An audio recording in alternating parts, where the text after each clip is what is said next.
Il y a quelques années, je pensais que j'allais bien. J'étais fonctionnel, présent, debout. Mais à l'intérieur, quelque chose était cassé. Si tu regardes cette vidéo, ce n'est probablement pas par curiosité. C'est parce qu'une partie de toi fatigue de tenir. Aujourd'hui, je vais te partager 15 vérités sur la guérison. Pas celles qu'on te répète pour te rassurer, mais celles qu'on découvre quand on n'a plus le choix. Reste jusqu'à la fin, parce que la dernière vérité est celle qui change tout. Et si ce que je dis résonne, abonne-toi à la pharmacie. Ici, on ne masque pas la douleur. On cherche la cause. Le premier signe pour savoir que tu as besoin de guérir, c'est l'habitude de faire comme si tout allait bien. L'histoire commence toujours de la même façon. Mais cette fois, le héros ce n'est pas moi, c'est toi.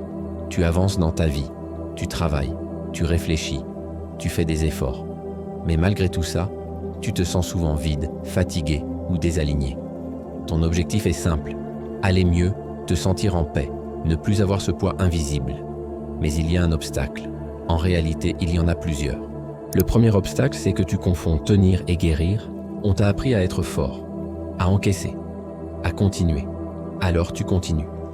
Mais tenir, ce n'est pas guérir. C'est juste retarder l'effondrement. Si tu dois constamment te forcer pour fonctionner, ce n'est pas de la discipline. C'est un signal d'alerte. Malheureusement pour toi, personne ne t'a expliqué ce qu'était la guérison. C'est ça le deuxième obstacle. On t'a parlé de succès, de motivation, de mindset, mais jamais de guérison. Alors tu penses que guérir, c'est oublier, ou pardonner vite, ou devenir positif. Mais la guérison, ce n'est rien de tout ça. La guérison, c'est regarder ce que tu évitais. Ce que tu refuses de ressentir continue de diriger tes décisions. Et c'est ça le troisième obstacle. Tu as normalisé ta douleur. Tu dis, c'est comme ça, j'ai toujours été comme ça. D'autres vivent pire. Mais ce que tu appelles normal, c'est peut-être juste une blessure ancienne bien installée. Ce n'est pas parce que tu fonctionnes que tu es en paix. Si tu te reconnais dans ce que je décris, laisse un simple cœur noir en commentaire. Pas pour moi, pour te reconnaître toi-même. Le vrai problème, ce n'est pas ce que tu ressens, c'est ce que tu as appris à cacher. Très tôt, tu as compris que certaines émotions dérangeaient. Alors tu les as rangées, enterrées, maîtrisées.